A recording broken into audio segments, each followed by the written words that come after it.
اعلم يا غالي وفقني الله وإياك لهداه، لما قلنا ماذا هناك اسمع ماذا يحصل هناك. جاءت امرأة متلثمة متغترة حتى لا يعرفها أحد، ومرت على قبور، فجاءت القبر الأول فحفرته، وجاءت القبر الثاني أعزكم الله ثم تبولت فيه، وجاءت القبر الثالث فأهانت قليل من الآيات ولفته أعزكم الله بمخليات من حفائض النساء أجاركم الله للدماء، ثم وضعته في القبر الثالث، ثم جاءت القبر الرابع فحفرته وحفرته ثم استلقت بجوار الجثة. طيب يا أخوان، طبعا هذه القصة واقعية. ثم خرجت بعد أن انتصف القمر واستقر في قلب السماء أجاركم الله، فتعرت كما خلقها الله عز وجل، فوقفت أمام القمر كما يسمونها السحرة تتقمر أي تشرف على القمر، عريانة كما خلقها الله في المقابر بين الجن والشياطين. تدرون ماذا تريد؟ يمكن بعضكم يتساءل. تريد أن يستجيب الشيطان الخبيث لها دعوتها وسحرها، فماذا صنعت؟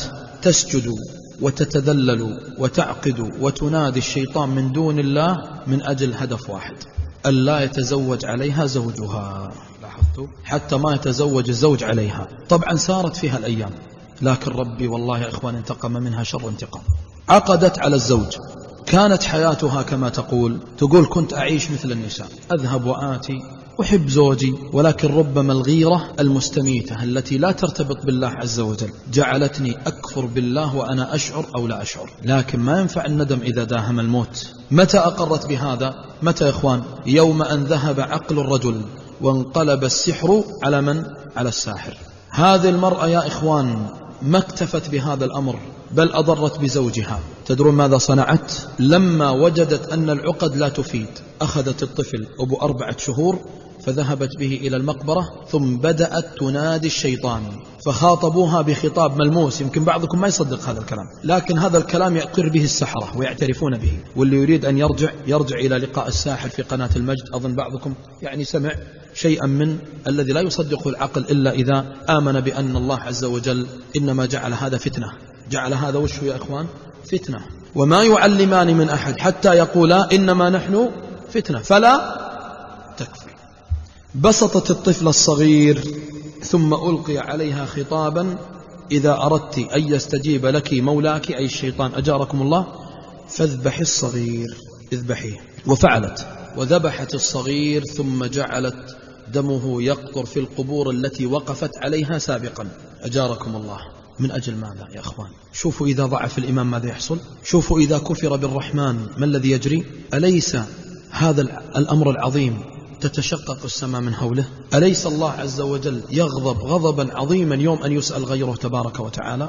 ثم الذي حصل يا أخوان، قبل وفاتها بأيام مات الزوج ومات الابن الصغير، ولم يبقى إلا فتاة وشاب في ريعان الشباب. فقبل وفاتها قالت: يا فلان، أنا الآن ربما ما أحيا، وإني فعلت أمر عظيم، وادعوا الله لي أن يغفر لي. وش سويت يمه؟ قالت: أول أمر أني سحرت أباك فمات، ثاني أمر أني قتلت ابنك الصغير نحرا والله ما يعلم إلا الله.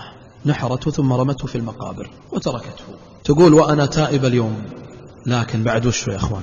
التوبة لم تأتي إلا بعد الكفر بالله سبحانه وتعالى. تدرون ما الذي حصل فيها؟